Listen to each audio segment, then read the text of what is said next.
जय हिंद साथियों, good morning. मैं आपका दोस्त अनुष्ट बिलास जैन स्वागत करता हूं आप सबका एसएलएच एकेडमी पर। डेली करंट अफेयर्स की क्लास में आप सबका स्वागत है। देवियों और सज्जनों, मेरा आप सबसे विनम्र अनुरोध है कि आप सबको अगर वीडियो पसंद आए तो प्लीज वीडियो को लाइक करें, कमेंट करें, शेयर करें और चैनल को सब्सक्राइब करना बिल्कुल भी ना भूलें। साथ ही बेल आइकॉन प्रेस कर लें जिससे आपको हमारी लेटेस्ट नोटिफिकेशन तुरंत मिलती जाए। और दोस्तों याद रखें, आप अपना फीडबैक कमेंट बॉक्स में जरूर दें और आप सबसे अनुरोध है कि आप सब वीडियो को अंत तक बिना स्किप किए पूरा मन लगाकर देखें। अब आपका ज्यादा समय ना लेते हुए देखते हैं आज का पहला प्रश्न। आज का पहला प्रश्न है, पोलैंड में भारत की अगली राजदूत निम्न में से किसे नियुक्त किया गया है? आपके ऑप्शन है ए कोमल त्यागी, बी नगमा मलिक, सी जया अग्रवाल और डी मोहिनी अग्निहोत्री। तो दोस्तों याद रखें, पोलैंड में भारत की अगली राजदूत हाल ही में नगमा मलिक को नियुक्त किया गया है। दोस्तों 1991 बैच की भारतीय विदेश सेवा आईएफएस की अधिकारी नगमा फिलहाल विदेश मंत्रालय में अतिरिक्त सचिव हैं। नगमा मलिक ने दिसंबर 2015 से नवंबर 2018 तक ब्रुनोई में भारत के उच्चायुक्त और अक्टूबर 2012 से नवंबर 2015 के बीच ट्यूनीशिया में भारत के राजदूत के रूप में कार्य किया। नगमा मोहम्मद मलिक पहली मुस्लिम महिला जिन्हें प्रतिष्ठित भारतीय विदेश सेवा के लिए चुना गया था। तो दोस्तों सबसे मुख्य इंपॉर्टेंट पॉइंट यहाँ से क्या याद रखना है साथ में, मतलब यह तो याद रखना कि पोलैंड में अगली राजदूत चुनी गई है नगमा मलिक, और यह भी याद रखना है कि वह पहले ब्रुनेई और ट्यूनीशिया में काम कर चुकी हैं। लेकिन भारत की पहली मुस्लिम महिला आईएफएस कौन है? अगर आपसे पूछा जाए कहीं भी तो आपको याद रखना है नगमा मोहम्मद मलिक। और यह कहां किस राज्य से संबंधित है तो आपको बता दूं केरल से है। नजर डालेंगे हम पोलैंड की तरफ तो पोलैंड यूरोपीय महाद्वीप का एक देश है जिसकी राजधानी वॉर्शा तथा मुद्रा पॉलिश जिलाटी है। यहाँ के राष्ट्रपति वर्तमान में एंड्रेस डूडा तथा प्रधानमंत्री मैटियस मोराविएकी हैं। याद रखना है दोस्तों, यहाँ की राजधानी क्या है? पोलैंड की वॉर्शा, मुद्रा जिलाटी, राष्ट्रपति एंड्रेस डूडा तथा प्रधानमंत्री मैटियस मोराविएकी हैं। देखते हैं आज का अगला प्रश्न। आज का अगला प्रश्न है, फेडरल बैंक का नया एमडी एवं सीईओ निम्न में से किसे नियुक्त किया गया है? आपके ऑप्शंस हैं ए श्याम श्रीनिवासन, बी राहुल सचदेवा, सी अनिल त्यागी और डी कोमल अग्रवाल। तो दोस्तों याद रखें, फेडरल बैंक का नया एमडी एवं सीईओ हाल ही में श्याम श्रीनिवासन को नियुक्त किया गया है। दोस्तों नया यहाँ जरूर लिखा है लेकिन इनकी पुनः नियुक्ति हुई है। आपको बता दें कि भारतीय रिजर्व बैंक ने फेडरल बैंक का नया एमडी एवं सीईओ श्याम श्रीनिवासन को नियुक्त किया है। तो यह भी याद रखना है कि बैंकों के सीईओ और एमडी की नियुक्ति की मंजूरी कौन देता है? तो रिजर्व बैंक देता है। श्रीनिवासन ने 23 सितंबर 2010 को बैंक के एमडी एवं सीईओ के रूप में कार्यभार संभाला था।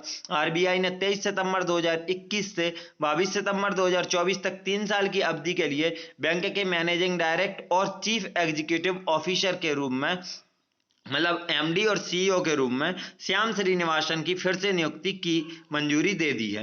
नजर डालेंगे दोस्तों फेडरल बैंक की तरफ तो फेडरल बैंक का मुख्यालय अलुवा मतलब केरल में स्थित है। इसके संस्थापक केपी हॉर्मिस थे तथा इसकी स्थापना 23 अप्रैल 1931 को हुई थी। दोस्तों बहुत अच्छे से याद रखें, मुख्यालय केरल राज्य में अलुवा में स्थित है। इसके संस्थापक कौन थे? केपी हॉर्मिस तथा स्थापना 23 अप्रैल 1931 को हुई थी। साथ ही फेडरल बैंक के वर्तमान में एमडी और सीईओ कौन है? तो श्याम श्रीनिवासन है और 2024 तक यही रहेंगे। देखते हैं आज का अगला प्रश्न। आज का अगला प्रश्न है, हाल ही में ट्विटर ने भारत में अपना शिकायत अधिकारी किसे नियुक्त किया है? आपके ऑप्शंस है ए राहुल सचदेवा, बी अनिल अग्निहोत्री, सी विनय प्रकाश और डी मोहन त्रिपाठी। तो दोस्तों याद रखें, हाल ही में ट्विटर ने भारत में अपना शिकायत अधिकारी विनय प्रकाश को नियुक्त किया है। दोस्तों भारत के नए आईटी नियमों का अनुपालन करने में विफल रहने की वजह से ट्विटर लगातार विवादों के घेरे में थी। नए आईटी नियमों के तहत 50 लाख से अधिक प्रयोगकर्ता वाली सोशल मीडिया कंपनी को 3 महत्वपूर्ण नियुक्तियां मुख्य अनुपालन अधिकारी, नोडल अधिकारी और शिकायत अधिकारी की नियुक्ति करने की जरूरत थी। और इसमें सबसे मेन कंपलसरी शर्त जो थी वह थी कि 3 अधिकारी भारत के निवासी होने चाहिए। मतलब कौन कौन से? मुख्य अनुपालन अधिकारी, नोडल अधिकारी और शिकायत अधिकारी नियुक्त हों। 3 अधिकारी नियुक्त करें कंपनी और तीनों अधिकारी भारतीय मूल के हों, यह कंपलसरी था। तो विनय प्रकाश भारतीय मूल के ट्विटर के शिकायत अधिकारी नियुक्त हुए हैं। नजर डालें अगर हम ट्विटर की तरफ तो ट्विटर के सीईओ वर्तमान में जैक डार्सी हैं। ट्विटर का गठन 21 मार्च 2006 को हुआ था तथा इसका मुख्यालय ट्विटर का कैलिफोर्निया संयुक्त राज्य अमेरिका यूएसए में स्थित है। मतलब तो कहां है ट्विटर का मुख्यालय? कैलिफोर्निया में स्थित है। देखते हैं आज का अगला प्रश्न। आज का अगला प्रश्न है, इंग्लैंड को हराकर निम्न में से किसने यूरो कप 2020 का खिताब जीत लिया है? आपके ऑप्शंस है A Italy, B France, C Germany और डी रूस। तो दोस्तों आपको बता दें कि इंग्लैंड को हराकर हाल ही में इटली ने यूरो कप 2020 का खिताब जीत लिया है। दोस्तों इस प्रश्न को आप लोग बहुत ध्यान से पढ़ना, क्योंकि आज का जो टॉप क्वेश्चन बोल सकते हैं जिसमें सबसे ज्यादा डिटेल्स आपको मिलने वाली है और सबसे ज्यादा डेटा मिलने वाला है, तो वो यही क्वेश्चन है। आपको बता दें कि इटली ने दूसरी बार यूरो कप का खिताब जीता है। यूरो 2020 के फाइनल में इटली की टीम ने इंग्लैंड को पेनाल्टी शूटआउट 3-2 से हराया। अब दोस्तों यहां से सुनते जाइएगा क्योंकि रिकॉर्ड भी बहुत बने हैं। तो इटली ने अभी तक के इतिहास में सिर्फ दूसरी बार ही ऐसा हुआ है कि यूरो कप जीता हो, और इन्होंने कैसे जीता? पेनाल्टी शूटआउट से। तो यूरो कप 2020 टूर्नामेंट का परिणाम पेनाल्टी शूटआउट से निकला। इससे पहले 1976 में पेनाल्टी ने रिजल्ट निकला था। तो दोस्तों याद रखना है 1976 के बाद से, मतलब लगभग 44 साल बाद, 44-45 साल बाद पेनाल्टी शूट से फाइनल का रिजल्ट निकला है यूरो कप का, और वह कप 2020 के इसके पहले कब निकला था? 1976 में। और इटली ने यह दूसरी बार 2020 का फाइनल जीता है। तो पहली बार कब जीता था? तो 1968 में जीता था। मतलब लगभग 52-53 साल बाद इटली ने यूरो कप जीता है, मतलब कुल अपने इतिहास में दूसरी बार। और पेनाल्टी शूट में भी दूसरी बार हुआ है, 1976 में पहली बार, और इसके बाद 2020 में पेनाल्टी शूट से रिजल्ट निकला है 2020 में। अब हम यूरो कप के तहत दिए गए पुरस्कारों की तरफ नजर डालेंगे दोस्तों कि किसको क्या पुरस्कार दिया गया है। तो विजेता इटली के 22 वर्षीय गोलकीपर जियानलुइजी डोनारुमा को प्लेयर ऑफ द टूर्नामेंट चुना गया, जिन्होंने 719 मिनट के खेल में 4 गोल खाए। दोस्तों यहां से प्लेयर ऑफ द टूर्नामेंट आपसे पूछे जाने की संभावनाएं रहती हैं, तो आपको याद रखना है player of the tournament euro cup में कौन चुना गया है? जियानलुइजी डोनारुमा को। गोल्डन बूट जीतने वाले पुर्तगाली कप्तान क्रिस्टियानो रोनाल्डो टॉप स्कोरर, 5 गोल रहे हैं। तो दोस्तों गोल्डन बूट किसे दिया गया है? पुर्तगाल के कप्तान क्रिस्टियानो रोनाल्डो को। स्पेनिश मिडफील्डर पेड्री को young player of the tournament चुना गया। Young player of the tournament किसे? स्पेनिश मिडफील्डर हैं जो पेड्री को, याद रखना है दोस्तों। जबकि इटली के डिफेंडर लियोनार्डो बोनुच्ची ने स्टार ऑफ द मैच पुरस्कार जीता। स्टार ऑफ द मैच किसको? लियोनार्डो बोनुच्ची को, जो कि कहां के हैं? इटली के। विजेता इटली। अब इसके तहत कितनी राशि दी गई है, पुरस्कार राशि है, भी समझना बहुत जरूरी है, ये याद रखना। तो याद रखें विजेता इटली ने 34 मिलियन यूरो, लगभग 300 करोड़ की कुल पुरस्कार राशि अर्जित की, जिसमें फाइनल जीतने के लिए 10 मिलियन 88 करोड़ रुपए शामिल हैं। 10 मिलियन यूरो, लगभग 88 करोड़ रुपए शामिल हैं। और उपविजेता इंग्लैंड ने करीब 30 मिलियन, लगभग 265 करोड़ रुपए, 30 मिलियन यूरो मतलब 265 करोड़ रुपए की कुल पुरस्कार राशि अर्जित की, जिसमें फाइनल खेलने के लिए उसके 7 मिलियन यूरो, लगभग 61 करोड़ रुपए शामिल हैं। अब दोस्तों हम नजर डालेंगे इटली की तरफ। तो यूरोपीय महाद्वीप में स्थित इटली देश है। इसके अगर हम पड़ोसी राज्य जिनसे सीमाएं लगती हैं तो देखेंगे यहाँ पर हम फ्रांस को देख सकते हैं। ये फ्रांस देखने को मिल रहा होगा आपको, फ्रांस, फिर स्विट्जरलैंड, यहाँ से ऑस्ट्रिया, और यह स्लोवानिया यहाँ से स्थित है। दोस्तों यह इटली एक प्रायद्वीपीय देश है जिसको आप देख सकते हैं, तीनों साइड से समुद्र है, और बाकी यह इटली की राजधानी रोम आप देख रहे हैं, यह इटली की राजधानी रोम है। अब हम नजर डालेंगे इटली के बारे में थोड़ी सी जानकारी की तरफ, सामान्य परिचय। तो इटली की राजधानी रोम है, जो कि टाइबर नदी के तट पर स्थित है, याद रखना है। इटली की मुद्रा यूरो है। इटली के वर्तमान में प्रधानमंत्री मारियो द्राघी तथा राष्ट्रपति सर्जियो मट्टेरेला हैं। इटली के उत्तर में आल्प्स पर्वतमाला स्थित है। तो जहां हम फ्रांस स्विट्जरलैंड को देख रहे थे दोस्तों मैप पर, आपको फिर से दिखाऊंगा, तो आप लोग ध्यान से देखिएगा। ये है आल्प्स, आप देख रहे होंगे इसको, यहाँ पर देखिए ध्यान से, तो आपको आल्प्स देखने को मिल जाएगी। ये आल्प्स पर्वतमाला का विस्तार देखने को मिलता है, जो कि इसकी प्राकृतिक सीमा का निर्धारण भी करता है फ्रांस स्विट्जरलैंड से। तो आपको याद रखना है इटली के उत्तर में आल्प्स पर्वतमाला है, जिसमें फ्रांस, स्विट्जरलैंड, ऑस्ट्रिया तथा स्लोवेनिया की सीमाएं आकर लगती हैं। सिसिली तथा सार्डिनिया, जो भूमध्य सागर के 2 सबसे बड़े द्वीप हैं, इटली के ही अंग हैं। तो कौन कौन से? सिसिली द्वीप और सार्डिनिया द्वीप किसके अंग हैं? इटली के अंग हैं। दोस्तों वेटिकन सिटी और सैन मारिनो इटली के अंतर्गत समाहित 2 स्वतंत्र देश हैं। तो दोस्तों इटली में ही आते हैं, यह दोनों स्वतंत्र हैं अपने आप में, दोनों देश हैं। कौन कौन से? वेटिकन सिटी और सैन मारिनो, लेकिन यह इटली के अंतर्गत आते हैं। पो और टाइबर यहाँ की प्रमुख नदियां हैं। तो दोस्तों इटली की प्रमुख नदियां कौन सी हैं? पो और टाइबर, जिनमें से जो इटली की राजधानी रोम है वह टाइबर नदी के तट पर स्थित है। इटली को अगर उपनाम देखें तो इटली को यूरोप का भारत कहा जाता है। क्यों कहा जाता है? क्योंकि इटली भी एक कृषि प्रधान देश है दोस्तों, और इटली की अर्थव्यवस्था कृषि प्रधान है, इसलिए इटली को यूरोप का भारत कहा जाता है। और दोस्तों इटली की में बहने वाली पो नदी को इटली की गंगा कहा जाता है। क्वेश्चन पूछा गया है, लगभग 3-4 बार रिपीट है, तो याद रखें इटली की गंगा किसको? पो नदी को कहा जाता है। और इटली विश्व का सबसे बड़ा अंगूर उत्पादक देश है। तो विश्व का सबसे बड़ा अंगूर उत्पादक देश कौन सा है? इटली है। देखते हैं दोस्तों आज का अगला प्रश्न। आज का अगला प्रश्न है, भारत के किस शहर में राष्ट्रीय डॉल्फिन अनुसंधान केंद्र स्थापित किए जाने की घोषणा की गई है? आपके ऑप्शन है ए पुणे, बी चेन्नई, सी दिल्ली और डी पटना। तो दोस्तों याद रखें कि भारत के पटना शहर में राष्ट्रीय डॉल्फिन अनुसंधान केंद्र स्थापित किए जाने की घोषणा की गई है। दोस्तों बिहार के पटना में राष्ट्रीय डॉल्फिन अनुसंधान केंद्र स्थापित किए जाने की घोषणा की गई है। इस केंद्र का खुलना लुप्तप्राय गंगा नदी डॉल्फिन के संरक्षण के लिए एक महत्वपूर्ण कदम होगा। इस प्रोजेक्ट डॉल्फिन को प्रोजेक्ट टाइगर की तर्ज पर शुरू किया गया था। तो अब आपके दिमाग में आ रहा होगा कि प्रोजेक्ट डॉल्फिन कब शुरू हुआ, तो आपको बता दें कि जिसमें बाघों की आबादी बढ़ाने के में मदद मिली थी, किससे? प्रोजेक्ट टाइगर से। तो आप याद रखें कि स्वतंत्रता दिवस 2020 के अवसर पर दिए अपने भाषण में प्रधानमंत्री नरेंद्र मोदी ने प्रोजेक्ट डॉल्फिन योजना का आरंभ करने की घोषणा की थी। अब यहां से पॉइंट याद रखने हैं दोस्तों, कौन कौन से? सबसे पहला तो स्वतंत्रता दिवस का रखना है याद कि स्वतंत्रता दिवस 2020 के अवसर पर किसके द्वारा? तो प्रधानमंत्री नरेंद्र मोदी के द्वारा। और कौन से? तो प्रोजेक्ट डॉल्फिन की शुरुआत की गई थी। देखते हैं आज का अगला प्रश्न। आज का अगला प्रश्न है, ब्रिटिश अरबपति रिचर्ड ब्रैंसन हाल ही में अंतरिक्ष में उड़ान भरने वाले कौन से अरबपति बन गए हैं? आपके ऑप्शन है ए पहले, बी दूसरे, सी तीसरे और डी चौथे। तो दोस्तों याद रखें ब्रिटिश अरबपति रिचर्ड ब्रैंसन हाल ही में अंतरिक्ष में उड़ान भरने वाले पहले अरबपति बन गए हैं। दोस्तों आपको बता दें कि एक और अरबपति जो विश्व के सबसे अमीर हैं, जेफ बेजोस, यह भी 20 जुलाई को अंतरिक्ष की यात्रा का प्लान किए बैठे हैं और इन्होंने घोषणा की है कि वह 20 जुलाई को अंतरिक्ष की यात्रा करने जाएंगे। तो रिचर्ड ब्रैंसन ने बस यूनिटी विशेष रूप से वर्जिन गैलेक्टिक द्वारा विकसित एक अंतरिक्ष विमान पर सवार होकर न्यू मैक्सिको में एक बेस से उड़ान भरी है। VSS यूनिटी पर सवार इस 6 सदस्यीय दल ने पृथ्वी पर वापस लौटने से पहले अंतरिक्ष में लगभग 1 घंटा बिताया है। दोस्तों इनके साथ एक और भारतीय मूल की गई थी, जो आपको पहले मैंने एक दिन क्वेश्चन में बताया था, अगेन बताऊंगा क्योंकि आपको याद रखना है। शिरीषा बांदला जो इनके साथ गई थी, जो आप यहां पर देख रहे हैं दोस्तों, आपको बताऊं तो आप यहां पर देख रहे हैं, यह है शिरीषा बांदला जो कि इनके साथ गई थी। किनके साथ गई थी?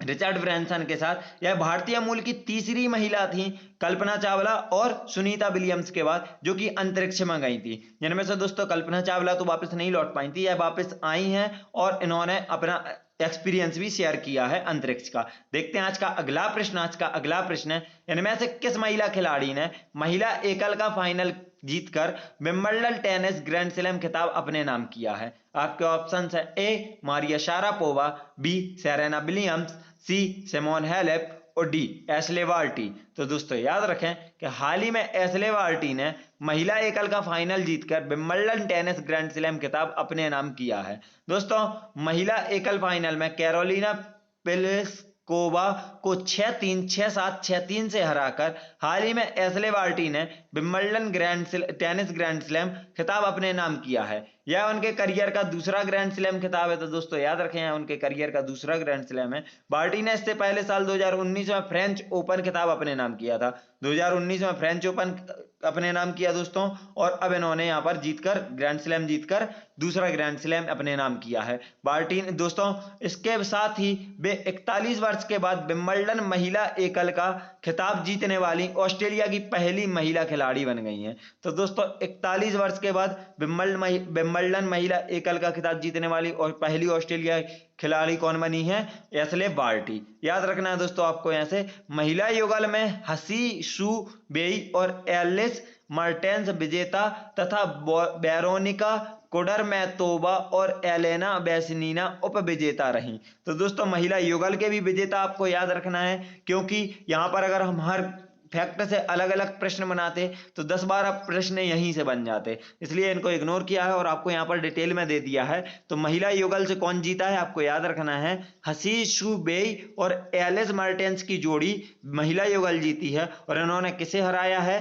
तो वेरोनिका कुडरमेटोवा और एलेना वेस्निना की जोड़ी को इन्होंने हराया है। देखते हैं आज का अगला प्रश्न। आज का अगला प्रश्न है, भारतीय मूल के किस अमेरिकी टेनिस खिलाड़ी ने इतिहास रचते हुए विंबलडन में जूनियर चैंपियनशिप का खिताब जीता है? आपके ऑप्शन है, ए संजीत वर्मा, बी समीर बनर्जी, सी अभिमन्यु शर्मा और डी संजय माथुर। तो दोस्तों याद रखें, भारतीय मूल के समीर बनर्जी ने हाल ही में इतिहास रचते हुए विंबलडन में जूनियर चैंपियनशिप का खिताब जीता है। दोस्तों समीर बनर्जी ने फाइनल मुकाबले में हमवतन विक्टर लिलोव को सीधे सेटों में 7-5, 6-3 से हराकर यह रिकॉर्ड अपने नाम किया है। इसके साथ ही वे रोजर फेडरर, स्टीफन एडबर्ग, गैल मॉनफिल्स जैसे दिग्गजों के एलीट ग्रुप में शामिल कर लिए गए हैं। दोस्तों अब आपको हम इस प्रश्न में विंबलडन के बारे में बताएंगे। तो विंबलडन के बारे में आप देखिए, विंबलडन विषय में कि विंबलडन 4 ग्रैंड स्लैम टेनिस टूर्नामेंटों में से एक है, जिसमें ऑस्ट्रेलिया ओपन, फ्रेंच ओपन और यूएस ओपन 3 और विंबलडन खुद ऐसे 4 grand slam total tennis tournament होते हैं। यह टूर्नामेंट 1877 से विंबलडन लंदन में ऑल इंग्लैंड क्लब में आयोजित किया जाता है। तो दोस्तों यह कब से किया जा रहा है आयोजित? 1877 से, और कहां? तो लंदन में आयोजित किया जाता है। देखते हैं आज का अगला प्रश्न। आज का अगला प्रश्न है, विंबलडन 2021 का खिताब जीतकर नोवाक जोकोविच ने कौन सा ग्रैंड स्लैम अपने नाम किया है? आपके ऑप्शन है, ए 12वां, बी 15वां, सी 20वां और डी 25वां। तो दोस्तों याद रखें, विंबलडन 2021 का खिताब जीतकर नोवाक जोकोविच ने 20वां ग्रैंड स्लैम अपने नाम किया है। सर्बिया के नोवाक जोकोविच ने हाल ही में विंबलडन 2021 का खिताब जीतकर 20वां ग्रैंड स्लैम अपने नाम किया है। उन्होंने फाइनल मुकाबले में इटली के माटेओ बेरेटनी को हराकर यह उपलब्धि अपने नाम की है। वर्ष 2021 में अभूतपूर्व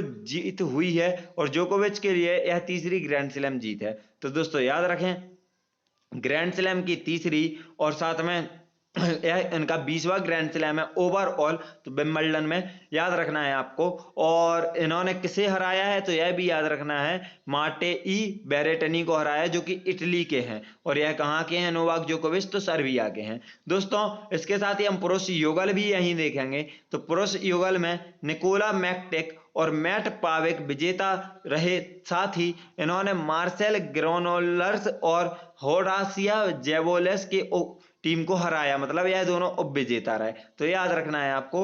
और विजेता कौन रहे पुरुष युगल में? पुरुष विजेता का नाम बहुत अच्छे से याद रखें, निकोला मैकेटिक और मैट पावेक विजेता रहे हैं पुरुष युगल में। देखते हैं आज का अगला प्रश्न। आज का अगला प्रश्न है, निम्न में से किस देश की सुप्रीम कोर्ट ने 2 दिन के भीतर शेर बहादुर देउबा को प्रधानमंत्री बनाने का आदेश दिया है? आपके ऑप्शन है, ए जापान, बी बांग्लादेश, सी श्रीलंका और डी नेपाल। तो दोस्तों आपको बता दें कि हाल ही में नेपाल देश की सुप्रीम कोर्ट ने 2 दिन के भीतर शेर बहादुर देउबा को प्रधानमंत्री बनाने का आदेश दिया है। दोस्तों साथ ही कोर्ट ने भंग पड़ी संसद को बहाल करने का आदेश भी दिया है। नेपाल की राष्ट्रपति विद्या देवी भंडारी ने प्रधानमंत्री केपी शर्मा ओली की सिफारिश पर 22 मई को संसद भंग कर दी थी। तो दोस्तों संसद भंग किसने की थी? यहाँ के राष्ट्रपति विद्या देवी भंडारी ने की थी। और कब की थी? तो 22 मई को पूर्व प्रधानमंत्री केपी शर्मा ओली की सिफारिश पर। दोस्तों अब नजर डालें नेपाल की तरफ। तो नेपाल की राजधानी काठमांडू है तथा मुद्रा रुपया है। नेपाल की राष्ट्रपति वर्तमान में विद्या देवी भंडारी हैं। साथ ही प्रधानमंत्री किनको बनाए जाने की घोषणा की गई है, मतलब आदेश दिया गया है, तो शेर बहादुर देउबा को प्रधानमंत्री बनाने का आदेश दिया गया है। दोस्तों अगर हम नेपाल से सीमा साझा करने वाले भारतीय राज्यों का नाम देखें तो उत्तराखंड, उत्तर प्रदेश, सिक्किम, पश्चिम बंगाल, बिहार, यह सब इतने राज्य नेपाल से सीमा साझा करते हैं। कौन कौन से दोस्तों? उत्तराखंड, उत्तर प्रदेश, सिक्किम, पश्चिम बंगाल और बिहार नेपाल से सीमा साझा करने वाले 5 भारतीय राज्य हैं। देखते हैं आज का आखिरी प्रश्न। आज का आखिरी प्रश्न है, हाल ही में किसे Commonwealth points of light award से सम्मानित किया गया है? आपके ऑप्शन है, ए मलाला यूसुफजई, बी शेख मोहम्मद सलमान, सी सैयद उस्मान अजहर मखसूसी और डी मोहम्मद रहकीम खान। तो दोस्तों याद रखें, हाल ही में सैयद उस्मान अजहर मखसूसी को Commonwealth points of light award से सम्मानित किया गया है। दोस्तों अब इनके बारे में डिटेल बताने से पहले आपको मलाला यूसुफजई का थोड़ा सा बता दें कि 12 जुलाई को मलाला दिवस मनाया गया है, विश्व मलाला दिवस मनाया गया है, जो कि महिलाओं, बुजुर्गों या बच्चों के खिलाफ हिंसा को उन्मूलन के लिए एक पहल रहती है। तो आपको याद रखना है, क्वेश्चन में या डिटेल में नहीं दिया है इसलिए अलग से बोल दिया है। आपको याद रखना है कि 12 जुलाई को कौन सा दिवस मनाया गया, तो मलाला यूसुफजई के याद में मलाला दिवस मनाया गया, विश्व मलाला दिवस। हैदराबाद के हंगर कार्यकर्ता सैयद उस्मान अजहर मखसूसी कहाँ के हैं, तो हैदराबाद के हैं और यह एक हंगर कार्यकर्ता हैं सैयद उस्मान अजहर मखसूसी को, जो अपने भोजन अभियान हंगर हैज नो रिलीजन के हिस्से के रूप में हर दिन हजारों लोगों को खाना खिला रहे हैं। तो दोस्तों हंगर हैज नो रिलीजन का अभियान किसने शुरू किया था, उस्मान अजहर मखसूसी ने, सैयद उस्मान अजहर मखसूसी ने, और इसी के लिए इनको Commonwealth points of light award से सम्मानित किया गया। यह पुरस्कार उन उत्कृष्ट व्यक्तियों के लिए जो अपने समुदाय में बदलाव कर रहे हैं उनको दिया जाता है। दोस्तों हमारी वीडियो यहीं समाप्त होती है। वीडियो को अंत तक देखने के लिए आप सभी का धन्यवाद। अगर आप सबको वीडियो पसंद आई है तो प्लीज वीडियो को लाइक करें, कमेंट करें, शेयर करें और चैनल को सब्सक्राइब करना बिल्कुल भी ना भूलें। साथ ही बेल आइकॉन प्रेस कर ले जिससे हमारी लेटेस्ट नोटिफिकेशन आपको तुरंत मिलती जाए। दोस्तों अगर आप हम सबसे social media like Facebook, Instagram या टेलीग्राम पर जुड़ना चाहते हैं तो आप हमारे डिस्क्रिप्शन बॉक्स से लिंक के द्वारा हमें फॉलो कर सकते हैं। अगर आपको हमारी इस क्लास की पीडीएफ चाहिए तो आप हमारे टेलीग्राम चैनल SLH अकेडमी, जो कि आप यहां पर लिखा हुआ देख सकते हैं SLH अकेडमी @SLH अकेडमी ऐसे लिखेंगे आप तो टेलीग्राम पर आपको चैनल मिल जाएगा, वहां से आप इस क्लास की पीडीएफ भी पा सकते हैं। वीडियो को अंत तक देखने के लिए एक बार फिर से धन्यवाद। जय हिंद, जय भारत, आपका दिन मंगलमय हो।